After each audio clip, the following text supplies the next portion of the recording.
And the last step is actually to sustain your freelancing business. Here, there are many ways you can do this.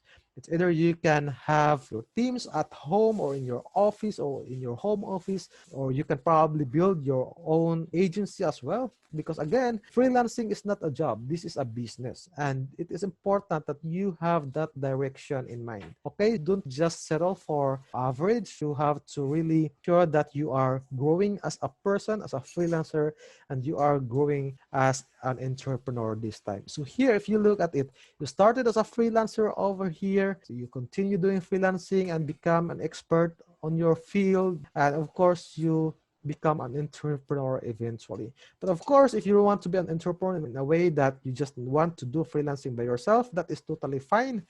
What is important is, again, that you are able to sustain your freelancing business by ensuring that you have consistent flow of leads or consistent flow of clients or prospects. The idea actually is for you not to have no client at all. Because most newbie freelancers tend to say that I'm scared doing freelancing because I might lose clients and I might lose projects. And I don't want to have no project at all, because if that happens, I don't have income. Well, that will happen if you don't sustain your freelancing business.